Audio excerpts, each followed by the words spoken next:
Actified. Actified, the program designed to draw out New Testament patterns of building His church, thereby prompting you to take action through God's Holy Spirit.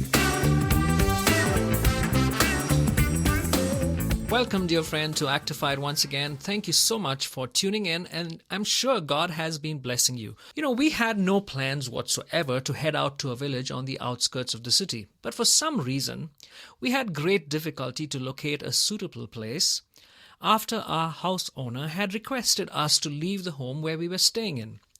We searched to and fro in the same vicinity, but had no success. A friend of mine talked about this beautiful home which was in the village, in the outskirts of the city. At first, there was reluctance on our part due to the distance and various other factors. We desperately tried searching, even in the last minute, to find a suitable home around the same area where we were staying. But there was nothing. It seemed like the Lord had shut the door. Moving to this village seemed like we were deflecting from the course we were called to.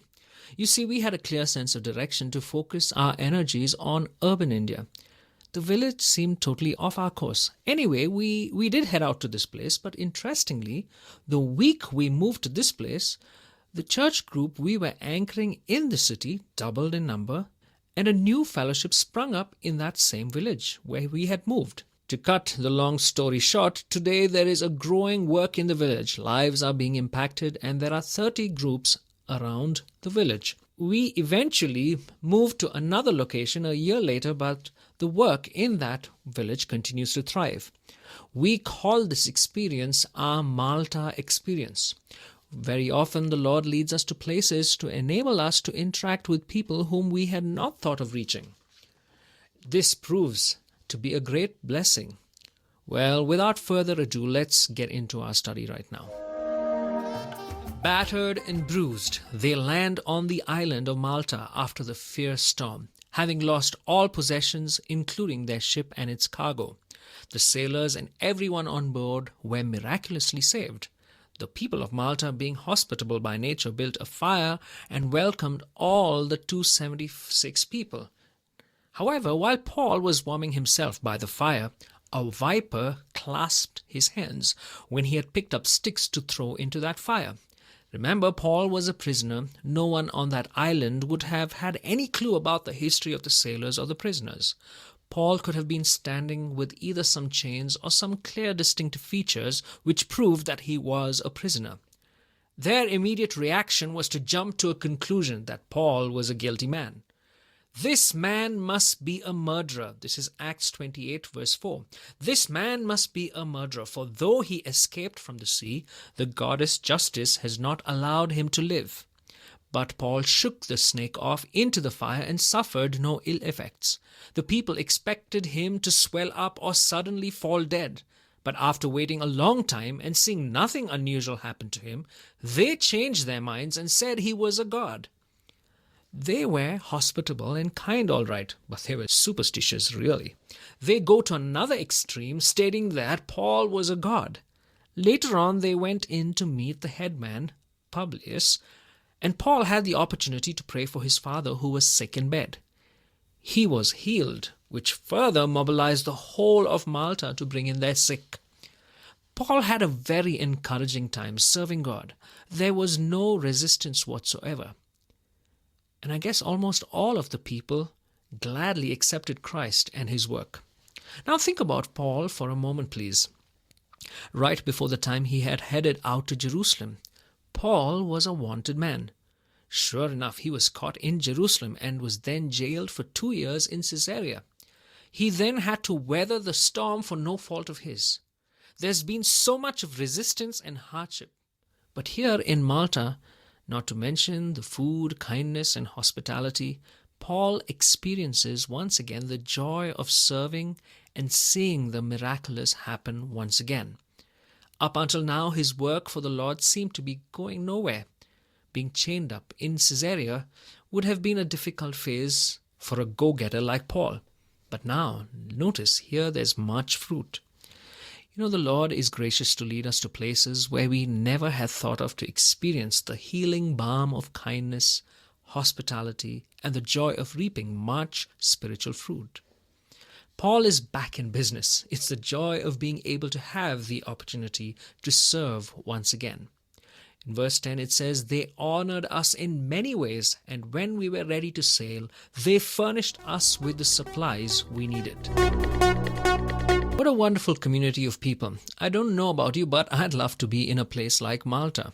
The sights are beautiful. It's an island on the Mediterranean Sea. The beaches would have been excellent. The terrain, especially in those days, would have been untouched by any man. Think of the sunrise and the sunsets Paul and everyone else would have enjoyed while they waited on that island. More than just the mere sights and sounds of beautiful Malta, it's the people. They had amazing qualities. They welcomed them warmly. The chief also welcomed them in verse 7. It says, "He welcomed us to his home." He didn't have to do that, but he entertained strangers. But while doing so, he had the joy of seeing his father getting healed. This reminds me of Hebrews 13:1. "Keep on loving one another as brothers and sisters. Do not forget to show hospitality to strangers, for by so doing some people have shown hospitality to angels without knowing it." They were hospitable and generous. The chief entertained them for 3 days, showing generous hospitality. It's not easy to entertain soldiers and sailors and others amounting to 276 people, that too for 3 days.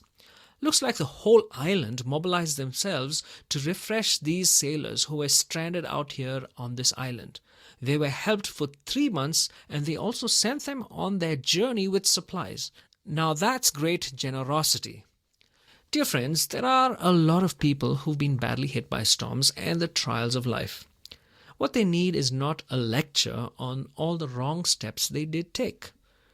All that they need is food, maybe some warmth, they need love, they need hospitality, and they need supplies. When someone knocks at your door, hurt and in pain, will you be kind enough to stop your projects and plans and take the time to provide the warmth and necessary encouragement? The people of Malta, by the way, even to this day, are known to be kind and hospitable. They'll be glad to help someone who's even lost and needs direction. I hope we'd be just as hospitable and generous as these people of Malta. Now let's look at things from Paul's perspective. Now Malta was not on Paul's plan. He usually focused on large cities, on trade routes, so that he'd gain the maximum output from these strategic centers. But this stop was not at all strategic. It seems totally off course. But the Lord had a purpose. This opportunity of service and this time of recuperation would have been of great encouragement to Paul. Now here are 2 things we can remember. 1. Don't panic when storms delay you. It's easy to think and fret about lost time. Remember, Paul had a desire to get to Rome. Heading to Rome was a dream come true, but now he has to simply watch the surf and do some work on an island which was not at all on his plan of action. After 2 years of rigorous imprisonment, he's now stuck on an island. Had Paul been like some of us, workaholics, we have in our day and age, I'm sure he could have been an angry and a frustrated man. He could have missed out on enjoying the warmth and hospitality the people had to offer. Secondly, bloom where you are planted. Paul could have got angry with God for the storm. He could have constantly nagged the captain of the ship for being foolish to not have listened to him. He could have looked and scoffed at the superstitious beliefs of the people. He could have shut himself off from people to meditate on God. Well, this may seem ridiculous, but a lot of people do that when there are delays in their plans. When they are stranded, as it were, for no fault of their own. They tend to become cynical and angry and withdraw themselves. Wherever God has placed you now, seek out opportunities to serve Him. Bloom where you are. You may be frustrated as a housewife for limited opportunities. You may be bedridden due to sicknesses. And very often you feel underused. Now don't stifle the potential that God has placed within you. Bloom, shine where you are with what you have and seek to make a difference among those around you. Plan of action for this week. Celebrate your life where you are right now. Touch hurting people around you with God's healing power. Many millions still have not heard the name of Jesus and are headed towards destruction. The need is great. Will you answer the call? Our vision is to be a growing movement across the world by equipping people to build His kingdom.